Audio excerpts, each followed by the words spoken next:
A pirate captain held less absolute power than the captain of a merchant vessel. The image of a tyrant with a parrot on his shoulder, ruling single-handedly with an iron fist, shatters upon contact with the facts. If the captain wasn't a dictator, then who ran a ship full of murderers and thieves? How did this band of anarchists not destroy itself in a struggle for power and plunder? Here lies the central question. How did outcasts who rejected all of society's laws manage to create and brutally enforce their own democratic codes? Codes that were often fairer than the laws of the Royal Navy. A captain like Bartholomew Roberts could be removed by his crew of 150 cutthroats with a simple majority vote. This was a level of accountability unthinkable for a naval captain, and the secret to this system breaks every stereotype about pirates. Their society was built on two paradoxes. First, why did pirate crews, composed of outlaws, create a system for distributing plunder that was radically fairer than that of the Royal Navy, where officers took almost everything? On a pirate ship, the captain received just 2 shares of the loot compared to a common sailor's single share. We will uncover the answer to this economic paradox in the 4th section. Second, what explains their astonishing combat effectiveness? Logic suggests that a gang of selfish criminals should have collapsed into chaos at the first sign of danger. The secret to their war machine will be revealed in the climax, in the 8th section. The answers to these questions reveal them not as primitive robbers, but as the architects of a complex social system. Right now, you probably picture pirates as the embodiment of chaos, rum, a lust for gold, and mindless cruelty. That part of the image is true, but it hides something far more complex. By the end of this video, your view of pirates will change forever. Instead of chaotic bandits, you will see pioneers of a brutal form of self-governance, born from a rebellion against tyranny. You will understand that these men didn't just plunder. They built an alternative society on their ships, complete with its own laws, elections, and even a social insurance system. Their society didn't operate like a pyramid of power, but like a raging river. On the surface, chaos and destruction. But within, a powerful, unified current, guided by 2 invisible banks, shared greed and shared fear. Our investigation will proceed through 3 key points. In just 4 minutes, we will shatter the central myth of the pirate captain. You will learn who truly ran the ship and why it was not a dictatorship, but a democracy at gunpoint. 12 minutes in, you will delve into the pirate's moral code. You will learn about the 3 mortal sins for which crewmates would condemn their brother to a punishment worse than a swift death. And at 19 minutes, we will assemble all the pieces of the puzzle. We will reveal how this internal code became their most formidable weapon in a war against the entire world, transforming a rabble into an empire of fear. The myth of the dictator captain crumbles under the weight of one fact: he could be fired. How was a ship managed by a leader on probation? At first, it seems simple. The crew elected the most experienced fighter and navigator. Elections were held after a mutiny or the death of the previous captain. But this wasn't a popularity contest. It was a job hiring. The captain's absolute authority was active only in 2 brief windows, during a chase and in the heat of a boarding. In peacetime, all decisions, from the ship's course to the division of provisions, were made by a council. The captain was a tool, a weapon in the hands of the crew, and this explains why the real power on the ship belonged not to the man at the helm. How did dozens of armed egoists agree on a target to attack without bloodshed? The answer was revolutionary for its time: a direct vote. By the principle of 1 pirate, 1 vote, all key issues were decided. The cabin boy's opinion carried as much weight as the boatswain's. But this system wasn't just a convenient mechanism. It was a conscious political declaration. Most pirates were former merchant sailors, powerless slaves to their captains. Their democracy was a furious reaction to the tyranny they had endured. The vote acted as a collective breath before battle. Each pirate infused the common resolve with his own will, sealing the contract with blood. But this political bond was only half the story. What stopped the strongest from taking all the gold for themselves during the division of spoils? The answer lay in their economic code, the no prey, no pay contract. Shares were agreed upon in advance. The captain received 2 shares, the carpenter or surgeon 1.5, and a common sailor 1. The contrast with the civilized world was staggering. On Bartholomew Roberts's ship, the captain earned only twice as much as a sailor. In the Royal Navy, an admiral could take thousands of times more. Pirates were shareholders in a bloody enterprise. Moreover, the code included a social insurance system. Compensation for losing a right arm could be as high as 600 pieces of 8, the equivalent of 6 years' salary for an ordinary seaman. But what happened when one of the brethren decided to betray this financial trust? An elected leader, direct democracy, a fair economy, social security. On paper, this society looks almost ideal. So why did these men go down in history as monsters? Because this system was incredibly fragile. It was held together solely by mutual trust and the voluntary submission of the majority. One traitor, one man hiding a share of gold, one coward in battle, and the entire ship would go down. This utopia was constantly on the verge of collapse due to the nature of its citizens.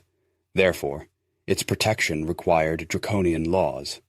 Pirate justice was sustained not by goodwill, but by a blood-chilling fear of punishment. This fear was enshrined in 3 unbreakable rules. The first unforgivable sin was stealing from a comrade. The second was desertion in battle. The third was secretly bringing a woman aboard.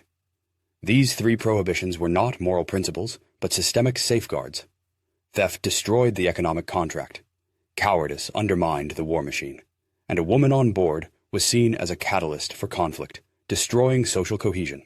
These rules were like the 3 legs of a simple stool. Remove one, and the entire fragile structure of their society would instantly collapse. That is why the punishment was so brutal. But who had the right to accuse, judge, and sentence on a ship where every man was a law unto himself? When a pirate was accused of a crime, what followed was not mob justice, but a formal procedure. The role of investigator and judge was played by the quartermaster. He was more than just a supply officer. He was the most respected veteran, elected by the crew to protect its interests. But the real power did not belong to him. The entire crew would assemble on the quarterdeck. The accuser and the accused presented their evidence. The quartermaster maintained order, and then something unthinkable on any other vessel in the world occurred. The verdict was delivered by a general vote.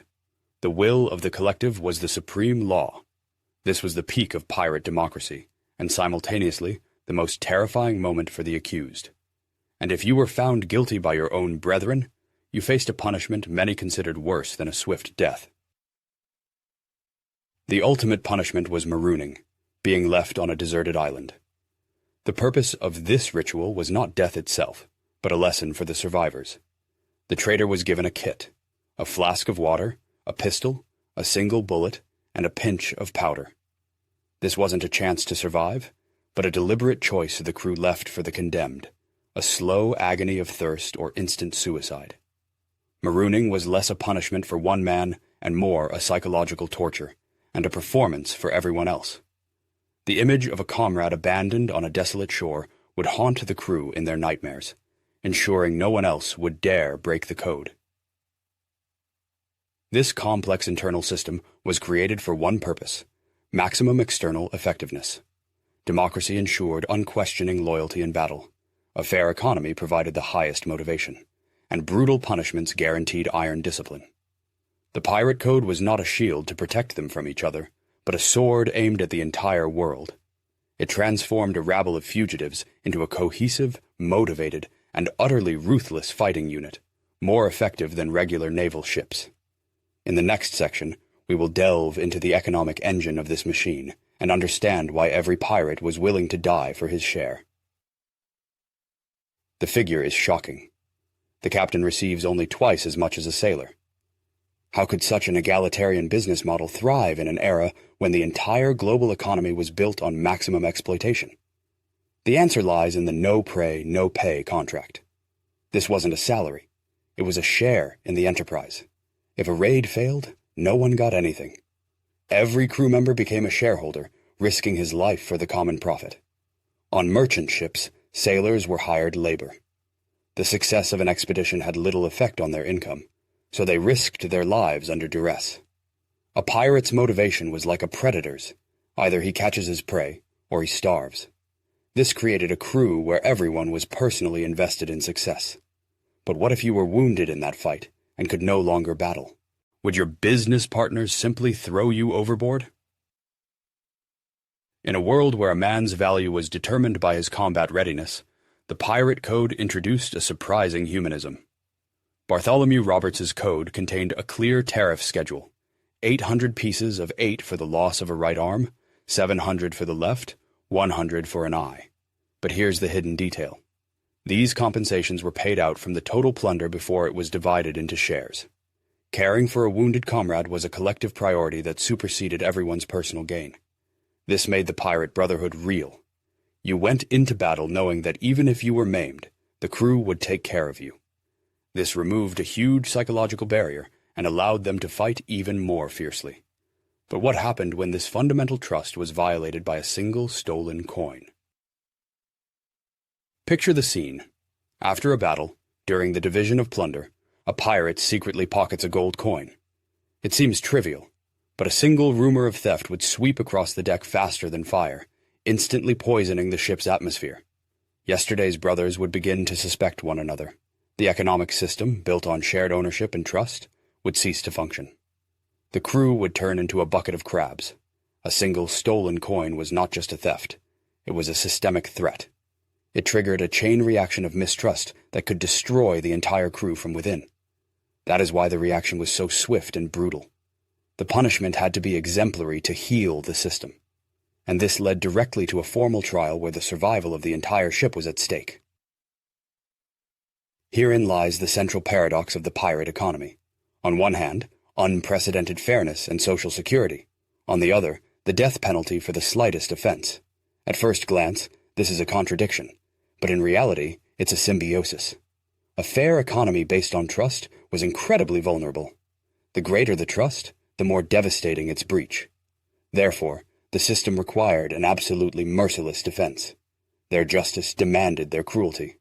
One could not exist without the other. They were two sides of the same coin. And this mechanism was enshrined. 3 pragmatic laws we will now examine. Stealing from a merchant was an act of valor. Stealing a copper coin from a bunkmate was a mortal sin. This paradox reveals the essence of their pragmatic ethics. The first prohibition, found in almost every pirate code, was, "Do not steal from a crew member." This wasn't about morality, it was about mathematics. This law protected the ship's economic engine, the no-prey, no-pay contract. If the crew cannot trust each other with the security of their shares, the system collapses. The brotherhood vanishes. What remains is a collection of individuals guarding their purses. Therefore, the punishment, often the slitting of the nose and ears, was brutal not because of the value of what was stolen. It was treason in their floating republic. But there was a betrayal even worse, committed not in the silence of the hold, but in the roar of a boarding. The second mortal sin, desertion in battle. In the heat of a boarding, as the clash of steel drowns out the screams, one pirate hides behind a mast. To his comrades, this is not a show of weakness, but a breach of the military contract. A pirate attack was a tactical operation, a living shield wall. One man's cowardice created a gap through which death could reach everyone. Therefore, punishment was inevitable. Every man went into battle with absolute certainty. The man beside him would fight to the end, because the punishment from his own crew was more terrifying than an enemy's bullet. This made them predictable and deadly. But the strangest prohibition concerned not gold or steel, but a threat they considered most dangerous to their brotherhood. The third sin, secretly bringing a woman on board. On a ship full of men who had rejected all norms, this ban seems illogical. It was not superstition. The reason was cold and pragmatic. A woman on a ship with 100 men was seen as a catalyst for chaos, an inevitable source of jealousy, duels, and the splitting of the crew into warring factions. It was an unmanageable risk capable of destroying the entire enterprise. The code of Bartholomew Roberts stated it clearly. The guilty party would be executed. This prohibition best illustrates their obsession with internal order. They gave up one of life's principal pleasures for the stability of the system that fed them. theft, cowardice, women. These three prohibitions were not a random set of rules. They precisely targeted the three main vulnerabilities of their society: economic, military, and social. These were not laws, but the three load-bearing pillars that supported their fragile world. Remove one, and the entire structure would immediately collapse. Without trust, there was no economy. Without discipline, there were no victories. Without unity, there was no crew. Therefore, protecting these pillars was not a matter of morality, but of survival. They were the foundation for the merciless judicial machine we are about to see in action. When the cry, "Thief!" rang out on deck, the unthinkable happened. Instead of an instant knife fight, the drunken band of killers froze. A dead silence fell. Why did anarchy suddenly give way to discipline? Because the pirate codes forbade mob justice. Any accusation triggered a formal procedure, a self-preservation mechanism, but the man who stepped into the center of the deck was not the captain. It was the quartermaster, the crew's elected protector. In that moment, the captain's military authority evaporated. He became a spectator. Justice was separate from command, and this balance of power was the foundation of their brutal democracy. How did a band of illiterate cutthroats conduct a trial? The quarterdeck was transformed into a courtroom. The quartermaster read the charges and presented witnesses, but this was not a show trial with a foregone conclusion. The accused was given the right to a final word and could call his own witnesses. It was a crude semblance of a trial by jury, where every pirate on deck was a judge. Then came the moment of truth. The verdict was delivered not by a secret ballot, but openly, by a show of cutlasses. The will of the majority was absolute and could not be appealed. The Brotherhood of Arms transformed into a collective executioner, and if that will demanded blood, the punishment was swift and creatively cruel. But why were ritual punishments necessary? Why not just a bullet to the back of the head? Flogging with the cat-o'-nine-tails or keel-hauling were not just for deterrence. They were theater of terror, propaganda aimed at the crew itself. The punishment had to become a scar on everyone's memory, an eternal reminder that the code would defend itself with inhuman cruelty. The sentence was often carried out by the entire crew. Each man delivered a lash. This made everyone complicit, binding the crew together through shared blood. It was a ritual of purification, but it was reserved only for those who could still be corrected. This system of justice seems complete. It punished the offense and restored order. But physical punishment dealt with the crime, not the betrayal. Cowardice in battle or colluding with the enemy was not a violation of a rule, but an existential threat. It destroyed trust, the pirates' only capital. Simply killing a traitor was not enough. He had to be symbolically erased from their world. Therefore, the most terrible punishment was not physical, but metaphysical. It was not about pain, but about total isolation. It was a ritual of expulsion from the Brotherhood, from the world of the living, and the name of this ultimate penalty became legendary. White sand, palm trees, turquoise water. For a modern person, this is the image of a dream, an escape from civilization. For a pirate of the Golden Age, there was no fate more terrifying. Marooning, being left on a deserted island, was the punishment for the gravest crimes: mutiny or desertion. This was not exile, but a carefully planned, delayed execution. Its purpose was to make a person slowly go mad from loneliness. It was the death of the spirit, followed only then by the body. The act of leaving a comrade on the shore was a grim ritual for the entire crew. But the most diabolical part of this ritual was not what the condemned was deprived of, but what he was left with. If you want a man to die, why give him a weapon? The traitor was handed a devil's kit: a flask of water, some powder, and a pistol loaded with a single bullet. At first glance, this seems like an act of mercy, but the logic was monstrous. The water was not for survival, but to prolong the agony for a few more days. The powder was to light a signal fire that would feed a false hope of rescue, and the pistol with one bullet was not a gift, but an ultimatum, a choice between a slow death and suicide. The crew didn't just kill the traitor, they forced him to become his own executioner. The bullet in the pistol was not just a piece of lead, but a final message from the crew, a sign of their ultimate contempt. Against all odds, there were men who survived being marooned. The most famous, Alexander Selkirk, the prototype for Robinson Crusoe, spent 4 years and 4 months in solitude. Such cases were statistical anomalies. If a survivor was picked up by another pirate ship, his resilience commanded respect. But what if it was a naval warship? To the authorities, he was still a pirate. He faced shackles, a trial, and a guaranteed trip to the gallows. Often, a survivor, after months of hell on an island, would have preferred to die there. The story of a survivor didn't inspire hope. It built the pirates' reputation. It proved that even their outcasts were supermen. This entire system served one primary goal. Marooning is an act of extreme separation. So how could it unite a crew? The terror of such a prospect was the best guarantee of discipline, but its true power lay in its effect on those who remained on the ship. Every time the crew marooned one of their own, they all went through a traumatic ritual together. It was a collective decision to leave a brother to a slow death. As the ship sailed away, the crew would silently watch the shore. This shared experience created a bond stronger than any oath, sealed by common sin and common fear. It worked like tempering steel. The red-hot metal of the crew was plunged into the icy water of trauma, making the blade unbreakable. In 2 minutes, you will learn how this internal cruelty became their main weapon against entire nations. We have uncovered the internal mechanism of a pirate ship, but how did this brutal democracy give rise to such an effective war machine? The answer explains their astonishing combat effectiveness. The pirate code was their primary asymmetric weapon.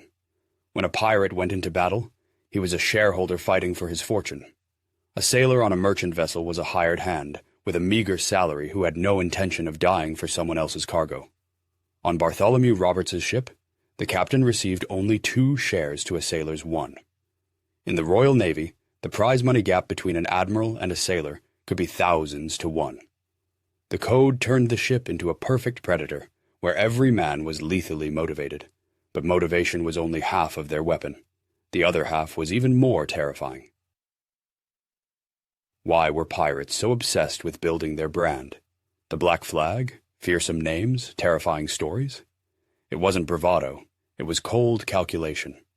Their reputation was a weapon of mass destruction.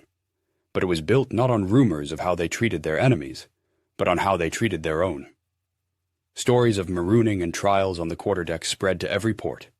A merchant captain understood. If they do this to their brothers, what will they do to outsiders? The black flag was not just a symbol. It was a promise that the code was in effect on board. This meant the crew would fight as a single organism to the last drop of blood, because punishment from their own was more fearsome than death. And one man perfected this system. Black Bart Roberts captured over 400 ships, yet he was a teetotaler and hated gambling. How did the most un-pirate-like pirate become the most successful? His detailed 11-article code was not just a tool of suppression, but the best recruitment tool. Sailors from captured vessels, seeing the order, fairness, and potential profit, defected to his side in droves. Life under his code was dangerous, but often freer and more lucrative than the slave labor they had fled. Roberts's code turned yesterday's enemies into loyal allies, creating a self-replicating mechanism for success. His code was viral. Here we see the final paradox. The code was an internal tool, created to keep a band of outcasts from killing each other. But when this model was replicated on hundreds of ships, it ceased to be an internal matter. It became an alternative system of social organization, a shadow state with its own laws, economy, and army. At the peak of the Golden Age, up to 5,000 men lived by these rules. The code was not just a set of bylaws. It was a revolutionary, portable, and lethally effective social technology. It transformed the chaos of individual rebellion into the order of collective war. But what was it? The birth of a new, brutal order, or the apex of wild, untamed freedom? The answer is in the finale. Let's mentally return to the deck where our journey began. We started with a paradox, a captain who feared his own crew. From that starting point, we discovered a floating republic where the principle of one pirate, one vote reigned. We dissected their revolutionary no-prey, no-pay economy and a first-of-its-kind social insurance system. We witnessed their brutal yet democratic trials. And finally, we saw how this entire internal system became their main external weapon. Every element was not an accident, but a vital part of the whole. Without democracy, there would be no motivation. Without a fair economy, no unity. Without a brutal court, no trust. And without trust, they would have been just a gang, not a brotherhood. Now we are ready to answer the questions posed at the very beginning. So why did a band of sea robbers have laws and systems of wealth distribution that seem fairer to us than those of the civilized nations of their time? Because their system was not inherited. It was not shackled by centuries of tradition, aristocratic privilege, and class hierarchy. It was created from scratch under desperate circumstances by fugitives from the tyranny of the merchant and naval fleets. It was an extreme social experiment. The only measures of their society's success were survival and profit. Any rule that did not lead to maximum efficiency and cohesion was discarded. Brutal, merciless pragmatism defeated tradition. Justice was not the goal, but the tool. It was the most effective way to make desperate men work together. How did outcasts who rejected all of society's laws manage to create their own, even stricter order and force each other to obey it? They were able to do it precisely because they were outcasts. Cut off from the rest of the world, hunted by all nations, they could trust no one but each other. Trust became their most valuable and scarcest resource, and the entire pirate code was nothing more than a machine for manufacturing that trust. This machine ran on two types of fuel. The first was greed. The promise of a fair and enormous share of the plunder made everyone row in the same direction. The second was fear. The inevitable and brutal punishment for betrayal made violating trust mortally dangerous. It was a bloody but perfectly functioning machine, their only way to survive. Ultimately, it all comes down to one question. What was the pirate code really? Was it a progressive, albeit bloody, model for a new society? A system built on democracy, equality of opportunity, and meritocracy, where the only value was efficiency. A model based on the principles of a brutal order. Or was it the ultimate expression of anarchy? An absolute rejection of all external authorities, kings, nations, gods. A world where the only law was the will of free individuals who had sealed a temporary pact. The embodiment of wild freedom. Order or freedom. A proto-state or an anti-state. Write one of the two phrases in the comments. I'm very interested to see which way you lean.